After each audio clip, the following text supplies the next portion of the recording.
bananeras, uno de los sucesos más recordados y dolorosos de la historia colombiana es esta, pues en 1928 en el sector bananero de Ciénaga y Santa Marta, donde los trabajadores de la empresa norteamericana United Fruit Company, que explotaba el banano en dicha zona, se negaron a cortar la fruta y declararon huelga, donde exigieron el mejoramiento de sus condiciones laborales, pero esta negociación fue imposible. Así que el 5 de diciembre corrió un rumor de que el gobernador llegaría para negociar, lo cual no fue así y esto se hizo para lograr el decreto el estado de sitio. Con esto el gobierno pretendía evitar las reuniones de los obreros, la toma de vías y todo lo que alterara el orden público. Pero los trabajadores desconocían esta medida y se tomaron la estación del ferrocarril, y a pocos minutos de que se diera el orden de desalojar, los soldados del Ejército Nacional dispararon contra toda esta multitud, provocando así una masacre donde murieron muchos de estos trabajadores.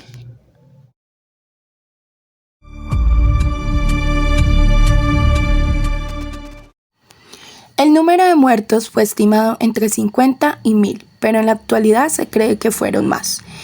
Las causas fueron tres básicamente. La primera, las bajas condiciones salariales de los trabajadores a pesar de las ayudas sociales que recibían, como escuelas, sanidad y vivienda.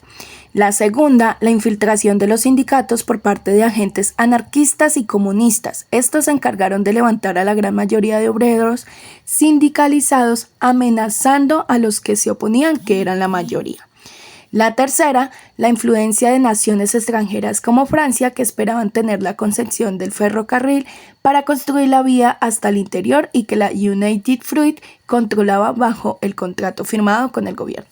Finalmente, la causa en sí de la matanza fue el error de haber enviado al ejército y no a la policía a controlar a los trabajadores y campesinos, los cuales fueron usados como carne de cañón por los comunistas y agitadores. Entonces, ¿cuáles fueron las consecuencias de la masacre de la bananera? 1. La terminación del contrato con la United Fruit Company. 2. Aprovechamiento del gobierno enemigo. 3. Los medios de comunicación contribuyeron para desinformar en el número total de muertos y heridos. Y por último, esta zona del país cayó en su peor condición social y económica. ¿Cómo el proceso de memoria del conflicto armado en Colombia contribuye a la construcción de una cultura de paz?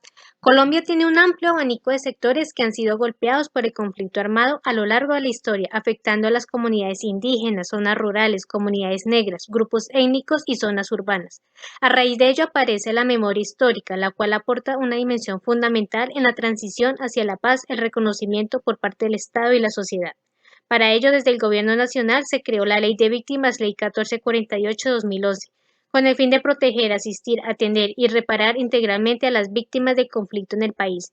De igual manera, se muestra con eventos como Tejer Memorias, existe el Centro Nacional de Memorias Históricas, se construirá un Museo Nacional de Memoria, por último está la JEP, Jurisdicción Especial para la Paz.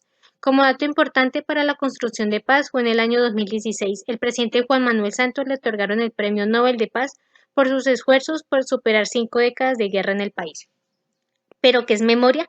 La memoria es un viaje en el pasado lleno de emociones, de ires y venires en busca de respuesta, con propósito de denunciar y buscar justicia, derecho a la verdad, reparación de las víctimas, construir otra historia y pasar de víctimas a sujetos con derechos, no en función de venganza, sino de agentes de paz y de transformación.